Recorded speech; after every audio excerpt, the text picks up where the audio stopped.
lá, galera, vamos falar sobre o jogador que está deixando o Flamengo e está indo para o Botafogo, e não é o Mateuzinho. Inclusive, sobre o Mateuzinho, a resposta que eu acabei de ter aqui, a pessoa me mandou agora, foi o seguinte: está forçando para ir para o Corinthians, mas o Flamengo não quer fazer negócio com o Corinthians.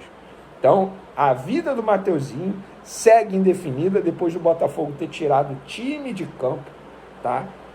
O Botafogo tirou o time de campo, não quis mais negociar, até porque o jogador recusou o Botafogo. A bem verdade é essa, né?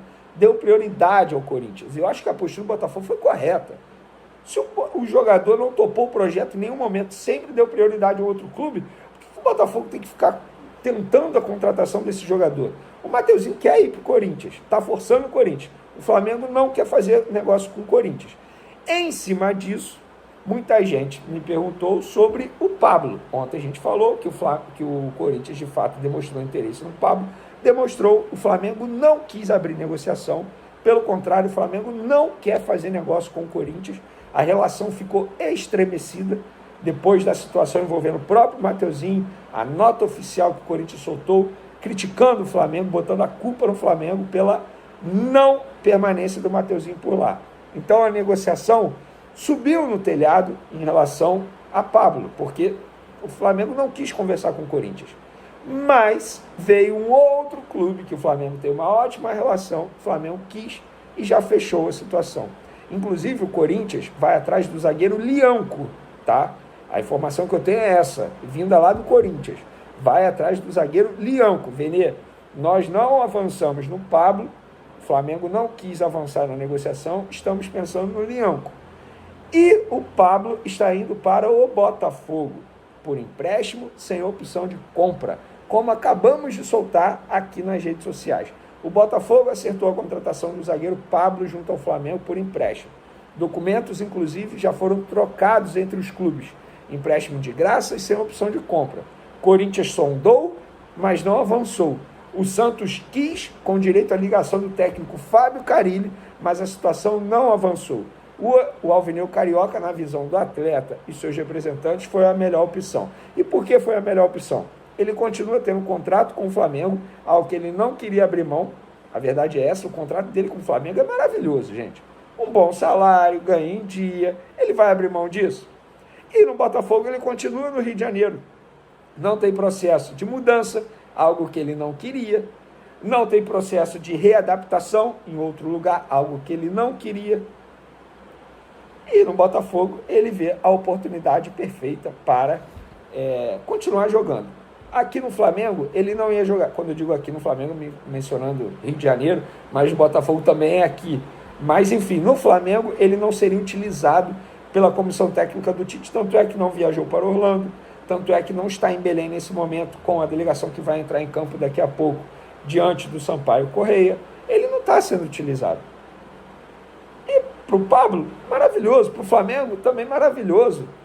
Vai deixar de gastar um bom salário durante a temporada 2024 com um jogador que não está nos planos do técnico Tite. E aí o Flamengo contrata outro zagueiro no mercado. Além, é claro, do Léo Ortiz, como o Flamengo vem tentando. Venê, o Thiago Maia segue indefinido também. O Internacional tem interesse ainda, mas a situação está indefinida. O Flamengo faz muito jogo duro. E eu acho que o Flamengo faz jogo duro de maneira correta. Só pode negociar um jogador se tiver outro encaminhado para a posição. Estamos falando de um ano que tem Copa América. O Flamengo vai ficar 9 rodadas, pelo menos no Campeonato Brasileiro, sem vários jogadores que serão convocados para as suas respectivas seleções. Certo, o Flamengo.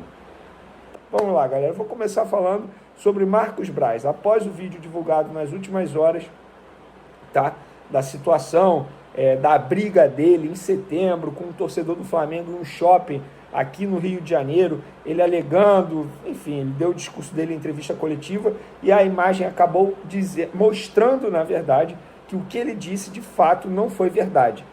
E aí, até o momento, o Marcos Braz não se pronunciou e nem vai se pronunciar. O Flamengo também não se pronunciou e também não vai se pronunciar. E para aqueles que falam assim, mas o Flamengo tem que se posicionar sobre isso, eu acho que o Flamengo tem que se posicionar, porque a partir do momento que, na ocasião, permite o Marcos Braz dar entrevista coletiva dentro do CT do Flamengo e falar sobre a situação, inclusive o vice-presidente jurídico do Flamengo, Rodrigo Dus, também ser o advogado do Marcos Braz, dando entrevista para jornalista na ocasião, aí o Flamengo, sim, tem responsabilidade e deveria se pronunciar sobre isso. Isso quer dizer que vai se pronunciar? Não, não vai se pronunciar. O Marcos Braz também não vai se pronunciar. E o Marcos Braz continua no cargo de vice-presidente de futebol do Flamengo. Ele continua intacto. Ele não vai ser demitido ou afastado pela atual gestão, para aqueles que me perguntam.